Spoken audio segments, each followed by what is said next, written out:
What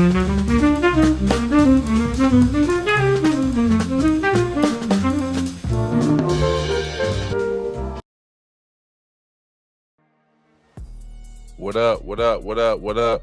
Welcome back to another Reaction News with your boy Changing Narratives. What up, though?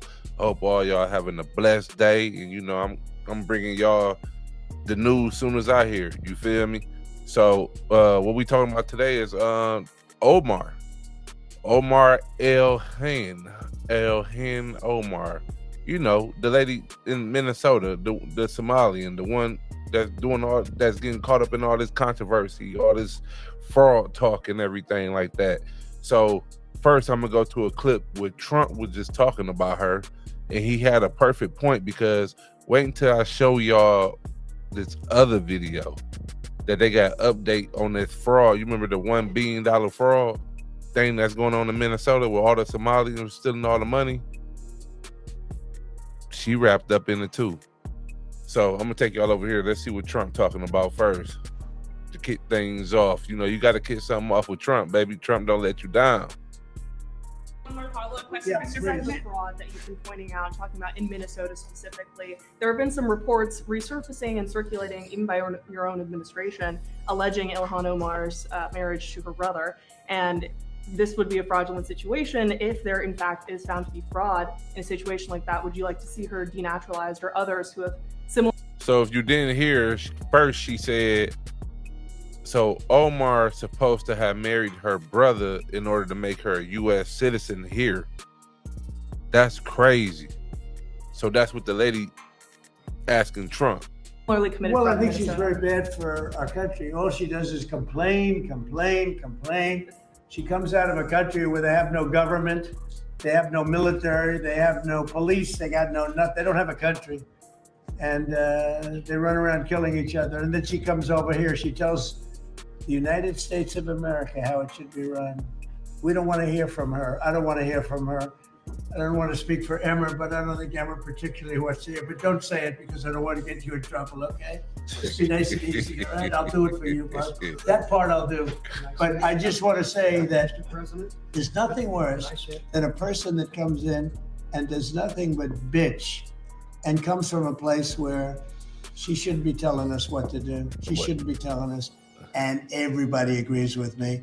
And what's happening in Minnesota with Somalia, where billions of dollars is being stolen, right, like candy from a baby, we're not going to let that go on. And it's too great a state to have that happening. And guys like Tom Emmer and others, Pete Stauber, guys like them, they're going to stop it. And they're going to be given the authority to stop it, because this country is not going to put up with it anymore. Makes sense. It makes sense. And now, for the people that be always talking that, well, Trump this and that, Trump this and that. So now I'm gonna jump into the next video where they got her. So last year when she was running for the campaign, her husband got caught up in the fraud. So I'm gonna show that video, and then we're gonna go to the updated story after this. The congressional race between Ilhan Omar and Don Samuels got some extra heat this week with accusations of fraud against a business partly owned by Representative Omar's. So this was a year ago, and this was her husband. She's been in 4 marriages. You feel what I'm saying? And this is her husband for last year. This before we even knew about the $1 billion fraud. Husband. Fox 9's Corin Hogger joins us now in the newsroom after digging into what's behind this legal fight. All right, Corin, what is Omar's connection to these accusations? Karen, it's nothing directly. Her husband is Tim Minette, and his consulting firm legally got about $3 million from her 2020 campaign. Now he's a business partner in a few business ventures that are involved in lawsuits claiming his companies have made money disappear. Don Samuels seized on reports of fraud against the husband of Representative Ilhan Omar, his opponent in the race for Congress. At a press conference Thursday, I asked him when a spouse's business ventures should become fair game for political attacks. When the funds are from family source, especially when the family source of those funds come from the public. A decade ago, the FBI investigated whether Samuels used his position on Minneapolis City Council to funnel money to his wife's nonprofits. It was based on no facts, I was running for mayor, and evidently somebody wanted to take me out. He says the FBI dropped it soon after he gave an interview. In the case of Tim Minette, whose LinkedIn page shows he was a partner in the E Street Group along with Will Haler, there's no publicly known criminal investigation, but there may be something behind the scenes. We have connected with federal law enforcement on this. I believe that they're looking into it as we speak. Ned Horsted is the CEO of a South Dakota cannabis company that gave Haler and Minette's company $3.5 million to kickstart investments, but ended up with about $1.8 million back and a court judgment, an IOU for the other $1.7 million. Omar's office tells me she has no involvement in any business ventures, and the situation reeks of political desperation. Horsted says he never dealt with Omar and didn't even have direct conversations with Minette, but he's not convinced they're unaware. If you have a two-person business and one of them is a spouse of a member of Congress, it seems suspicious, to say the least, that they never knew about $3.5 million that came into the bank account. They never knew that 1.7 went missing. The lawyers for Minette and Haler say they absolutely did not intend to defraud anyone in that cannabis business or in a winery deal that's also the subject of a civil lawsuit. Haler referred me to the settlement in the cannabis. So you see her name is slowly popping up, right? So now I'm going to take you to the updated story today. So as y'all remember, Minnesota Governor Tim Walz let me hold on. So as y'all remember, it was like 9 Somalian dudes that just got busted. You know what I'm saying? And they figure out they were stealing money from the autism and all the resources, all the sponsorship with the resources. They was taking all the money that was supposed to go to like special needs kids. It was a lot of things that the money went through. I just can't think of it right now. But you know what I'm talking about. They was stealing all this money from all these organizations or whatever that's supposed to help the people, help the taxpayers. You feel what I'm saying? And they come to find out now, they was taking that money and having a ball. The same thing everybody else do when they with the COVID funds, the PPP loans, and everybody always get caught. How? Oh, they took your money and they live in this luxury lifestyle. So now we got a group of Somalians here illegally, had to do things like marry their brother, all this stuff to come here. Now that they here, they do a fraud and gain over $1 billion of our money, over our taxpayers' money. So it's crazy, man. It's crazy. So when Trump talk like that, y'all might not like his rhetoric, but it's the reason why he talking the way he talking. And these are receipts. So this is new right now. This was going on right now. An evolving fraud scandal in his state, as new documents show just how scammers spent millions of dollars that was intended for hungry kids. What did they spend it on? Private villas, champagne, outdoor hot tubs, plunge pools, and more. Correspondent Alexis McAdams reports live from New York City. That's crazy, man. I'm telling you. And look at dog hair. Dog got the coldest hairstyle out of all the newscasters that I be seeing, dog. His hair is, look at that. His dog. Ain't nobody messing with that, bro. Oh, wow, this is just disgusting to the max. It is disgusting, and it's also money that was stolen from taxpayers. So most of the people you talk to, John, I don't know if you've ever been, but I've never been to the Maldives. I'd like to go, but that's exactly where prosecutors say a group of Somali immigrants were taking your tax dollars and spending it there on the life of luxury. They were flying around the world, buying cars, champagne, you name it, and it was all on your dime. So this is who we're talking about. This is Abdimajad Mohammed Nur. He's going to spend the next 10 years in federal prison after investigators say he, who was living in Minnesota, took part in a $48 million COVID-19 pandemic. This was a meal fraud scam. So they spent hundreds of millions of dollars that were meant to feed hungry American kids. Those kids. You hear that? Did y'all hear that? Millions of dollars that's supposed to feed the hungry kids from America.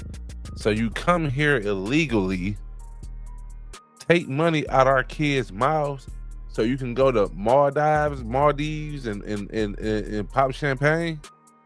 Didn't get the meals that this was meant for. Prosecutors say staff. Hold on, let me rewind that This back. was a meal fraud scam. So they spent hundreds of millions of dollars that were meant to feed hungry American kids. Those kids didn't get the meals that this was meant for. Prosecutors say stacks of cash that you're looking at like this were just blown on luxury cars for waterfront properties out in Minnesota, some nice cars, and then this private villa in the Maldives. Prosecutors were showing these video clips in court, John, of the fraudsters popping champagne bottles during their luxury getaway. You can see it's decorated for, I guess, a honeymoon. Investigators say the men were happy to be cashing in. They were texting each other, "You're going to be the richest 25-year-old, saying God willing. What is being called the largest fraud scheme in history? It happened on Minnesota Governor Tim Walz's watch. And today, the Democrat who did run for vice president launched a fraud prevention program. Might be a little late. The White House says he failed his state and his country. Donald Trump brought this to the attention like this is something brand new. This is not brand new, and it's been being worked on, but he made it white hot and very dangerous. And it doesn't stop there. The defendants like this guy, Abdizadaz Shafil Farah, sent millions of stolen American tax dollars overseas. They wired it to Chinese and Kenyan banks. So this is a wild story. It's far from over, John. Dog, do y'all hear this? What they doing with our money? And y'all out there trying to protest against ICE? What is wrong with y'all? What is wrong with y'all? Please put in the comments. I can't wait till I start going live. Please put in the comments if you think ICE is wrong and you hearing this story. How can you? How? Make it make sense. The U.S. Treasury Department is investigating now if this money went to fund the Al-Shabaab militant group in Somalia. It's really crazy. I mean, considering all the things that it went to, it wouldn't surprise me if it went to Al-Shabaab as well. Alexis, thanks for the update. Wow, that's really incredible. Thanks. Jackie? Let's bring in Fox News contributor Jason Chaffetz for more on this incredible story. Jason, I appreciate you coming on. I want to play for you, just to start us off, what the governor said today regarding these fraud allegations. Listen here. Look at this. We are a state that chooses not to let people go hungry or homeless or uneducated. However, that generosity has been taken advantage of by an organized group of fraudsters and criminals. Any amount of fraud is too much. That's why over the last several years, we've made many systematic changes to state government to both detect fraud and hold those accountable after it happened. Year after year, we brought new ideas to the legislature to stay ahead of the evolving tactics, and they are evolving. So he's making the argument that the tactics are evolving faster than their ability to, get their arms around them. Do you buy that? No, I'm not. I don't buy any of what he's saying. First of all, they asked the Attorney General there, Keith Ellison, if he would have done anything different. He said no. This didn't happen on day one. This happened over a long period of time. Those are the allegations. And he reads this statement like, oh, our state chooses to be generous and help the downtrodden and the needy and educate our kids. Every state does that. Every state does that, but they don't have the waste, the fraud, the abuse, the open borders that allow these people to come in and take advantage of Americans like this. He's a sanctuary state. It's sanctuary cities, so ICE can't get in there and do the work that they need to do. So nobody's buying it, Governor. And then to utter the word Donald Trump as if he had anything other than cleaning up the mess that this guy made. Donald Trump has nothing to do with this. His words are not dangerous. He's pointing out the obvious. He wants to deport the people and hold other people accountable. That's what should happen. Instead, this governor stands up like a clown show and says, we're trying. No, you're not. You're failing. So the Attorney General points out just how easily this fraud was committed. So, hold on.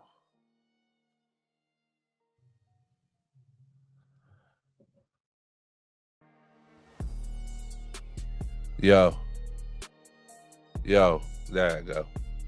Yeah, so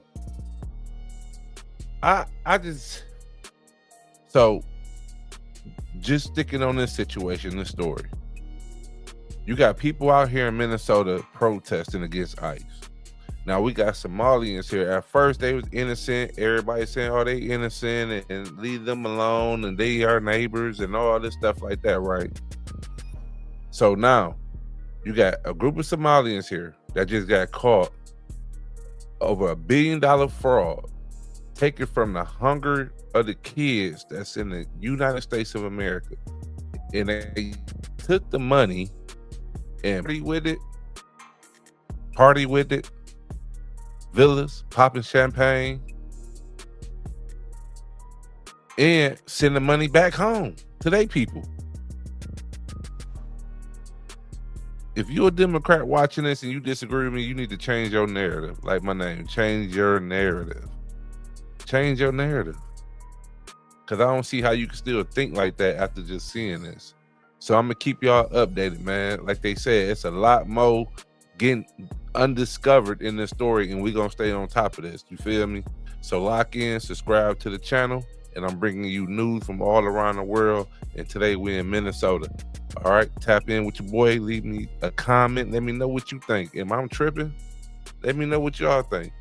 You feel me? I'm out.